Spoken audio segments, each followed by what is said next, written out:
결과를 예단하지 마시고 지켜봐 주시기 바랍니다.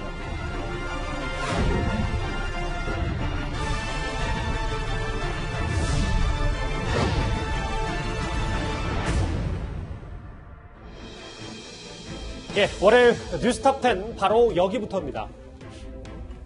윤석열 총장은 물론이고 추미애 장관의 거취까지도 결정하게 될 수 있는 윤석열 총장 징계위인데요. 법무부로부터 조금 전에 들어온 윤석열 총장 징계위 얘기부터 하나하나 짚어보도록 하겠습니다. 먼저 이현정 의원님. 네. 이제 화면에 잘 나와 있는데 이 얘기부터 좀 먼저 풀어보겠습니다. 10일 그러니까 목요일 오전 10시 30분에 윤석열 총장 징계위 열겠다. 법무부가 윤 총장 측에 통보를 했다고 하는데 이 얘기인즉슨 징계위 예정대로 진행하겠다. 어떤 의미로 받아들입니까? 일단 지난 2일에 열리기로 했던 징계위가 4일로 연기가 됐고요. 또 4일날 열기로 했던 징계위가 10일로 연기가 됐습니다. 그러면서 그 사이에 법무부 차관이 고경 차관이 사퇴를 했고 후임으로 이용구 차관이 임명됐지 않습니까? 이게 징계위라는 게 차관이 당연직으로 들어가는 거니까요. 이제 그런 의미에서 오늘 이 시간을 확정했다는 것은 일단 10일날 개최하겠다는 의지가 일단 분명해 보이는 것 같습니다. 예. 자, 문제는 지금 내일 모레 되면 징계가 열리는데 아직까지 징계위원이 누군지를 알지 못합니다. 그리고 또 윤 총장 측에서 이야기하는 바와 같이 징계하겠다는 지금 이 서류 같은 경우도 보면 중간에 뻥뻥 비어서 서류를 제출했다는 거 아니겠습니까? 그러니까 본인이 왜 징계를 받고 또 그 징계에 대한 근거가 뭔지도 아직까지 모르는 상황이에요. 저는 참 이상한 모습으로 보여집니다. 정말 일국의 검찰총장을 이렇게 징계를, 즉 해임과 함께 여러 가지 할 수 있는 징계를 열면서 아직까지 징계위원회가 누군지도 모른다고 있다는 자체가 저는 이게 자체가 비정상이 아닌가라는 생각이 들고, 더군다나 이렇게 세 차례 연기된 것 자체가 보면 기본적으로 뭔가 내부적인 절차에 문제가 있기 때문에 연기된 거 아니겠습니까? 글쎄요, 10일 날 일단 열어봐야겠지만 과연 징계위가 정상적으로 열릴지는 좀 더 두고 봐야 될 것 같습니다. 구장차장. 네. 뉴스톱10 중반에 이 주제를 짚어보긴 할 텐데 네. 대통령이 오늘 사과를 하면서도 검찰개혁 중요하다고 했고, 근데 또 오늘 법무부가 그 비슷한 즈음에 징계위를 열겠다. 10일 오전 10시라고 이제 못을 박았기 때문에 네. 이 두 가지를 종합해보면 뭔가 청와대의 결연한 의지가 좀 느껴진다 이렇게 봐도 되는 겁니다. 그렇습니다. 이 징계위가 2일에서 4일로 연기됐다가 10일로 다시 연기된 과정에 예. 문재인 대통령의 절차적 공정성과 정당성을 확보하라는 지시가 있었습니다. 왜 이런 얘기가 나왔냐면 징계 대상자인 윤석열 검찰총장에게 최소 5일 전에 징계위 개최 통보가 이루어졌어야 되는데 당시에 5일 이전에 통보가 안 됐다. 이런 절차적 좀 문제가 있다라는 지적이 있었거든요. 이것에 대한 절차적 정당성을 확보하라는 대통령 지시 이후에 10일로 연기됐기 때문에 충분히 이제 5일 이상 시간을 준 거 아닙니까? 예. 그러니까 징계위를 개최해서 결정을 하는 이 절차적 정당성이 확보가 됐기 때문에 10일에서 더 이상 미룰 이유는 없다라고 이 청와대와 지금 법무부는 판단을 하고 있는 것으로 보입니다. 예. 법무부가 윤 총장 측에 최종 통보를 했습니다. 징계위는 10일, 그러니까 이번 주 목요일 오전 10시 30분에 열겠다. 이렇게 일단 통보를 했습니다. 그런데요, 이 벼랑 끝 대치 국면에서 정부 여당의 회심의 카드였던 이용구 신임 법무부 차관에 대한 논란이 쉽게 가라앉지 않고 있습니다. 강남 2주택자를 시작으로 원전 수사 변호 전력에 이어서 이번에는 법무부와 사전 교감 의혹까지 불거졌습니다. 화면 만나보겠습니다. 가장 기본인 절차적 정의가 지켜지지 않았다는 지적이 있었다고 알고 있습니다. 모든 국가 작용이 적법 절차의 원칙을 따르는 것이 헌법의 요청이고 국민의 기본권을 지키기 위한 기본입니다. 결과를 예단하지 마시고 지켜봐 주시기 바랍니다. 모든 것은 적법 절차와 법 원칙에 따라 직무를 수행하도록 하겠습니다. 윤 총장 징계위에 참석하게 될 이용구 차관 논란이 왜 끊이지 않냐면요. 화면에 좀 이것부터 하나하나 짚어보겠습니다. 김 변호사님. 네. 이용구 차관이 이제 차관이 되기 전에 변호사 신분일 때 개인 사무실이 있었나 뭐 그러더라고요. 지난달 중순쯤에. 근데 그 개인 사무실에서 다름 아닌 박은정 담당관이 윤 총장 관련 조사를 했다. 이거 저희가 어떻게 받아들여야 됩니까? 그러니까 이제 박은정 담당관이 윤 총장 감찰할 때, 참고 이제 조사할 때 박상기 전 장관은 조사할 수 있죠. 예. 조사를 하는데 대부분 이제 그 법무부 청사로 들어와서 조사받는 게 맞잖아요. 검찰청 들어와서 조사받아야죠. 근데 이제 출장을 나간 겁니다. 전직 장관이니까 예우 차원에서 그렇게 할 수도 있겠죠. 근데 그 나갔던 장소가 박상기 전 장관 개인 사무실인데 알고 봤더니 당시에 이용구 변호사 사무실 안에 있었다는 거예요.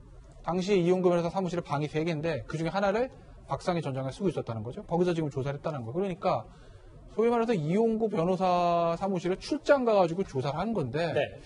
그렇다고 보면 이용구 법무부 차관은 조사 당시 본인이 사무실에 있지도 않았고 만나는 것도 알지 못했다고 하는데 네. 어쨌든 같은 사무실에 박상기 전 장관이랑 이용구 당시 변호사 같이 쓰고 있었다고 하면 그러면 조사 받는 그 순간은 지금 뭐 박은정 감찰 담당관이 와서 박상기 전 장관 조사하고 계십니다. 이 사실은 몰랐다 하더라도 그 이후에라도 박상기 전 장관하고 접촉이 많았을 테니까 당연히 무슨 내용의 조사를 했으면 어떻게 했는지 다 알고 있을 수 있는 거 아니겠습니까? 그렇기 때문에 직간접적으로 이용구 전 차관이 이 조사에 법무부의 감찰에 어느 정도 좀 연관이 되는 거 아니냐는 의혹도 좀 나오는 거고 예. 또 하나는 주말에 많이 있었던 얘기인데 그 텔레그램 메시지 있잖아요. 그거 보면 이용구 차관이 아까 저 화면 보셨죠? 예단을 가지지 않고 이렇게 얘기했거든요. 그 얘기는 뭐냐? 우리 보고도 예단 가지지 말라는 게 아니라 본인도 예단을 가지지 않고 들어가서 공명정대하겠습니다. 이 얘기예요. 네. 근데 그 텔레그램 메시지 보면 헌법소원 물으니까 악수인데요.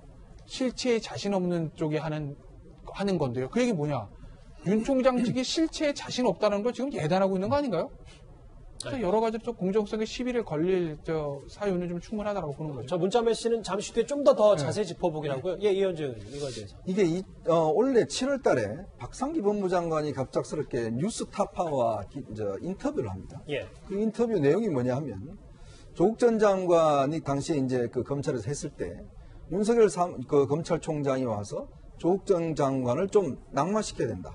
이런 이야기를 본인한테 했다는 거예요. 기억이 납니다. 네. 예. 그 이야기를 이제 이야기를 하면서 이 윤석열 총장이 조국 전 장관을 처음부터 낙마시키기 위해서 이 수사를 진행했다는 식의 어떤 인터뷰를 하면서 윤 총장에 대한 공격을 했었지 않습니까?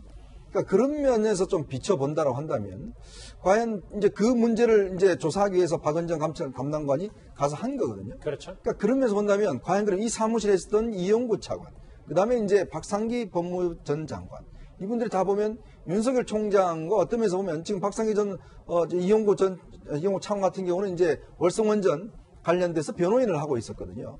그러니까 그런 면에서 보면 뭔가 이 사무실에서 뭔가 이루어진 게 아닌가라는 우리가 이제 합리적 의심을 해볼 수 있는 거 아닌가라는 생각도 듭니다.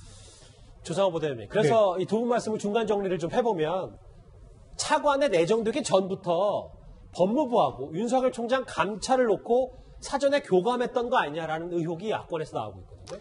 근데 사실은 뭐 원래 그 박상기 법무부 장관 있을 때 이용구 법무부 지금 차관이 이제 법무실장을 했거든요. 그래서 이제 그 부분에 대한 인연이 있어서 이용구 지금 차관이죠. 이 차관이 이제 변호사로 있는 동안 별도 이제 로펌 말고 법무법이 속해 있는 법무법인 말고 별도의 개인 사무실을 갖고 있으면서 거기서 이제 함께 좀 같이 있었던 것으로 보입니다. 근데 실제로 해명이 나온 걸 보면 뭐 복수의 감찰 담당관들도 함께 참여했다고 하니까 그 조사에. 예. 근데 그 팩트가 확인이 가능할 것 같거든요. 근데 차관은 그 자리에 없었다는 겁니다. 그래서 차관이 만약에 그 자리에 같이 있으면서 같이 논의하고 같이 조사받는데 그 내용들을 함께 지득하고 그 같이 그 조사받는데 참여했다면 또 공정성 논란에 그 시비에 휘말릴 수 있겠지만 그거는 이해 충돌 맞는 겁니까? 예, 그럴 수 있죠. 그럼 예. 당연히 그럴 수 있죠. 근데 이제 그런 문제는 아니고 실제로 그 조사에 참여한 바는 없다고 하니까 그런 부분에 관련해 가지고까지 뭐 이렇게 법적으로 문제될 것 같지는 않습니다. 그러니까 뭐 사무실 개인 사무실에 가서 박은정 감찰관이 공교롭게도 당시 같이 있었던 박상기 전 장관, 네네. 윤 총장 감찰 관련 조사를 한 것도 다 공교롭고 약간 우연의 뭐 그냥 뭐 그런 아니요. 거다. 사실은 이게 감찰 조사라서 누구를 소환하거나 그럴 수 없습니다. 그러니까 기본적으로 이제 만약에 그쪽에서 출석을 원하지 않거나 출석에 응하지 않으면 결국에 꼭 필요한 사람이 찾아가게 되거든요. 그리고 특히 이제 박상기 법무부 장관 같은 경우는 이제 전직 장관이었기 때문에 네. 그런 예우 차원에서 방문 조사하는 거는 뭐 그렇게 특별하거나 뭐 이상해 보이지는 않고요. 그리고 또 이제 원래 두 사람과의 관계상 사무실을 공유했을 수 있다는 것도 충분히 이해는 되는 부분이 있습니다. 근데 구장훈 선배, 구장훈 차장, 이 부분 있잖아요. 그러니까 이 사전 교감 의혹 말고도 여기 보면 이용구 차관이 박상기 전 장관에게 사무실을 무상 제공한 것도 아무리 인연이 깊다고 하더라도 이거 김영란법 위반 아니냐 이런 얘기도 있거든요. 그러니까 이제 뭐 어떤 문제가 있는가를 이제 파고드는 것 중에 하나가 이제 그 찾아보니까 이 사무실을 이렇게 무상으로 쓰게 해줬다라는 대목이 나온 겁니다. 그런데 이 김영란법 8조 1항에 따르면 공직자 등은 명목에 상관없이 1회에 100만 원 또는 300만 원 초과하는 물품을 받거나 요구 또는 약속해서는 안 된다라는 조항이 있거든요. 예. 그런데 이제 이 조항에 위배된다라고 지금 이런 보도가 나온 겁니다. 왜냐하면 박상기 전 장관이 썼던 그 방이 뭐 평균적으로 해서 한 달에 월세가 한 100만 원 정도 되는데 그걸 넉 달 정도 썼으니까 400만 원 정도를 무상으로 제공받은 거 아니냐. 그러니까 공직자 등은 이런 300만 원 이상의 금품을 요구하거나 받을 수 없는데 박상기 전 장관이 받은 거 아니냐. 이것은 김영란법 위반이다. 이런 지적이 나오고 있는 것입니다. 글쎄요, 이용구 차관이 된 지 얼마 안 됐는데 여러 가지 의혹들 논란에 꽤 중심에 서 있습니다. 그런데 이 차관의 공정성 논란은 또 있습니다. 지난주 저희 뉴스탑10에서도 전해드렸었습니다만 언론 카메라에 포착된 이용구 차관의 문자 메시지, 그러니까 이종근 이 정체를 두고도 여전히 말들이 많습니다. 7번쯤 몇 분이나 참석하신 겁니까? 중개사의 부당성에 대해서 어떻게 생각하세요? 식사하러 가야 되나요? 식사하러 가야 되나요? 이현정에 네. 저희가 앞서도 차관 되기 전에 뭔가 교감한 거 아니냐라는 의혹을 제기한 거고, 두 번째는 실제 차관이 되고 나서도 여기 지금 이종근인데 여기 지금 저희가 잘못 잘못했습니다. 네. 오타가 나왔는데 제가 이종근으로 이렇게 고치겠습니다. 이렇게.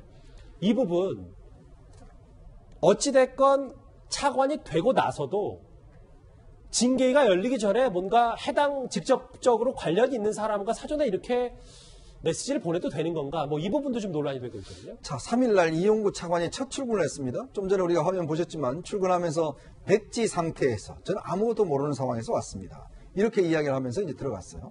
4일날 국회에 갔는데 바로 저 단체 대화방입니다. 텔레그램 단체 대화방인데 저게 누가 들어가 있냐면 법무부 지금 장관 정책보좌관이 들어가 있습니다. 이 조모 검사라는 분인데, 그리고 또 여기에 지금 이종근 2라는 사람이 들어가 있어요. 자, 이게 왜 시작됐나 하면 이 장관 정책보좌관이 당시 그날 윤석열 총장이 이제 그 본인의 검사 징계법 관련해서 헌법 소원을 제기를 했습니다. 예. 자, 이게 무슨 초식인가요? 이렇게 이제 묻습니다. 이 초식이라는 게 이게 무슨 공격이냐, 뭐 이런 무협지할 때 쓰는 그 이야기죠. 일초식 뭐 이러잖아요. 네. 근데 그러니까 이제 지금 이용구 지금 차관이 그렇게 이야기합니다. 이거 악수를 둔 것 같은데 이렇게 이야기를 합니다. 이거 받아들일 리도 없고 이렇게 이야기를 합니다. 자, 그랬더니 이종근 2라는 인물이 네 차관님이라고 이제 답을 하죠. 자, 일단 이분은 지금 일단 판사격입니다. 이 징계가 판사격이에요. 그렇다면 나중에 이종근 2가 누구냐에 대해서 법무부에서는 박은정 감찰 담당관이라고 이야기를 하고 있습니다. 자, 그러면 이 징계와 관련돼서 이야기를 하려면 당연히 유역 감찰관하고 이야기해야 되지 않겠습니까? 예. 당연히 차관이니까 차관이 감찰 담당관이 누구겠습니까? 유역 차관이죠. 유역 책임자는 감찰 유역 담당관이죠. 담당관이잖아요. 근데 그 사람을 패싱하고 왜 박은정 감찰 담당관 저렇게 어떤 사적인 단체 대화방을 만들어서 논의하느냐 문제 하나. 그다음에 두 번째 문제는 뭐냐면 지금 이종근 2라는 거에 대해서 이 박은정 감찰 담당관의 남편이 지금 대검 형사부장인 이종근 형사부장이에요. 그렇죠. 자, 근데 그 문제는 과연 그 사람이라는 의혹이 있는 거예요. 만약에 그 사람이라면 아니 세상에 법무부에 있는 차관이 왜 대검 간부와 지금 윤 총장 징계 문제와 관련된 구체적인 사항들을 논의해야 되는가? 이거는 굉장히 위법성이 있는 거거든요. 근데 이제 본인 입장에서는 전화기가 2대가 있는데 그 2대 중에서 지금 자기 집사람이 박 담당관이 하나 서서 그렇게 기록되어 있다라고 이야기를 하는데 요즘은요. 부부간에도 전화 잘 안 보여줍니다. 굉장히 프라이버시가 강한 게 바로 이 휴대전화입니다. 아니 전화기 2대 가지고 있으면 한 대는 부인이 마음대로 쓰게 했다? 예. 저는 잘 이해가 안 돼요.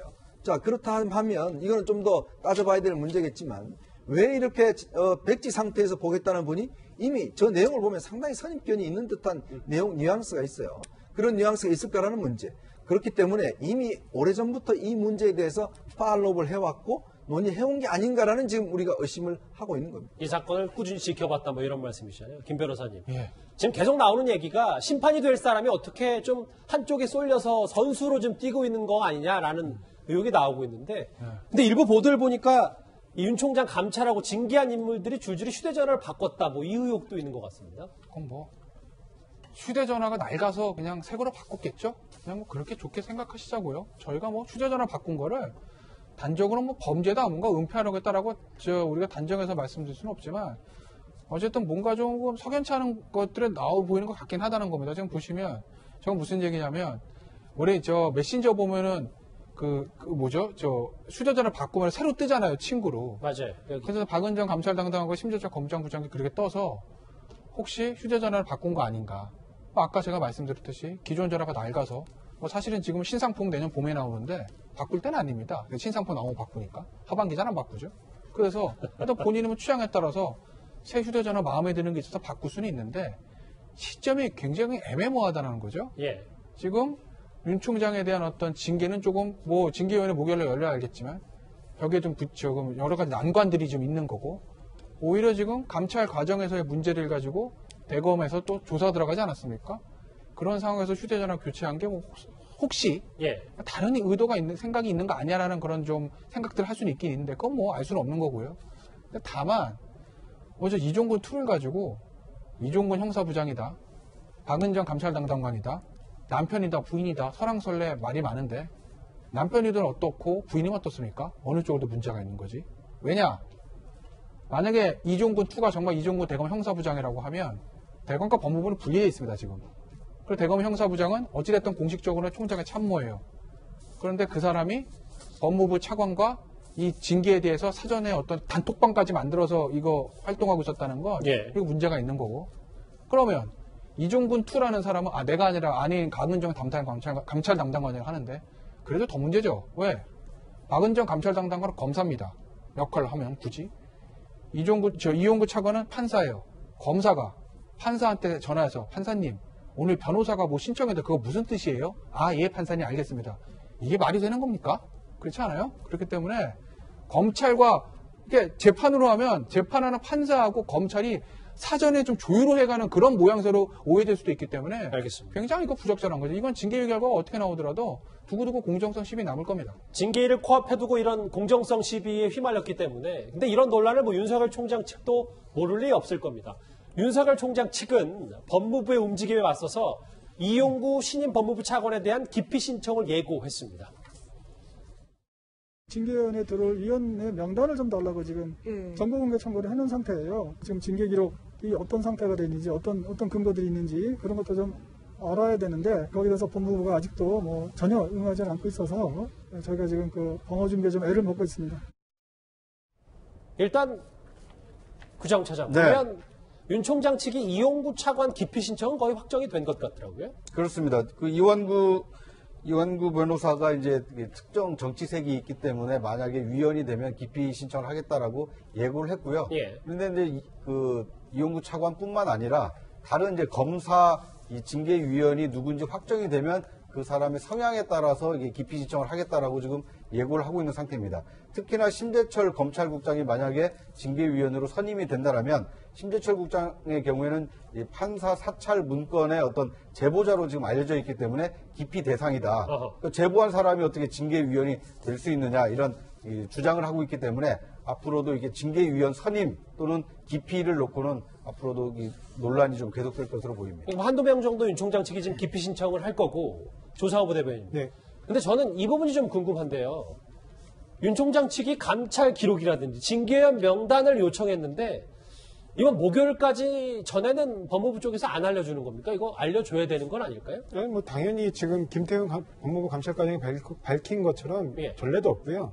지금 약간 착각하고 있는 게 그러니까 의도적으로 윤석열 총장이 그걸 모를 리는 없고요. 그다음에 이한규 특별변호인도 모를 리는 없고. 근데 이걸 마치 약간 일반적인 재판 절차처럼 이렇게 끌고 가는 듯한 모양새를 보이고 있거든요. 근데 실제로 징계는 인사권자의 인사재량 범위 안에서 인사재량을 행사하는 겁니다.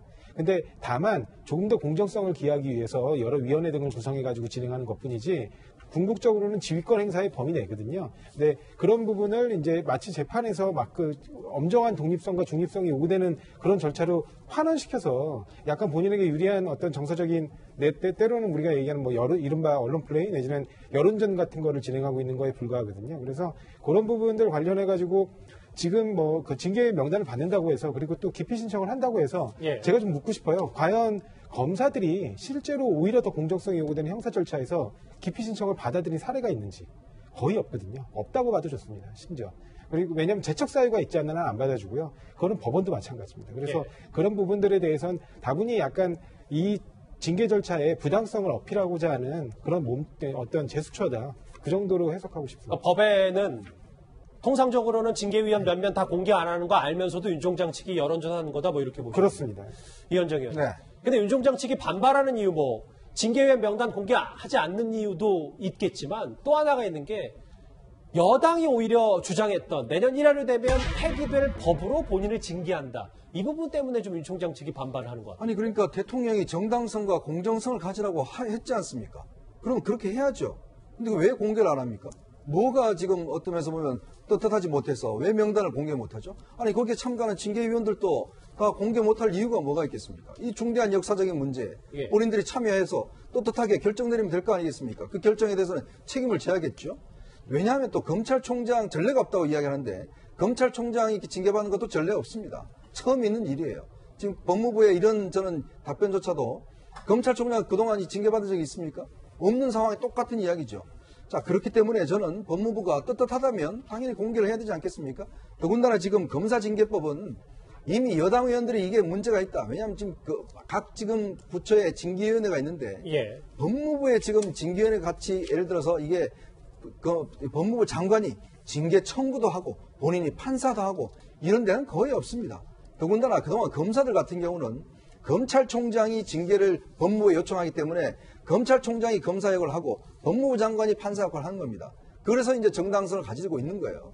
근데 지금 검사징계법이 왜 여당 의원들이 문제식 가졌냐면 이게 너무 법무부 장관한테 권한이 많다라는 그 문제 때문에 김종민 의원 등등 해서 그분들이 발의를 해서 통과시켰지 않습니까? 예. 그 취지가 바로 그겁니다. 법무부 장관이 권한이 크니까 대한변협이나 이런 데서 추천한 사람들 구성해서 해라. 내년 1월 21일 날 이 법이 시행이 됩니다. 자, 역사상 처음으로 검찰총장을 하면서 어떤 면에서 보면 법률적으로 보면 물론 뭐 현행법이 있으니까 살아있죠. 그러나 현실적으로 보면 그 법률은 사망선고를 받은 겁니다. 그 사망선고를 받은 법을 가지고 지금 검찰총장을 징계를 하는 거거든요. 1월 달만 되면 이 법은 없습니다. 예. 그렇기 때문에 제가 볼 때는 징계를 하더라도 그럼 새 법 가지고 하든지 라고 그다음에 여당 의원들 통과시킨 분들 지금 이 상황에 대해서 어떻게 보는지 이야기를 해야 될 거 아니겠습니까? 저는 그런 측면을 본다면 좀 더 이 검사징계법 자체가 공정성이 있어야 된다는 생각이 듭니다. 알겠습니다.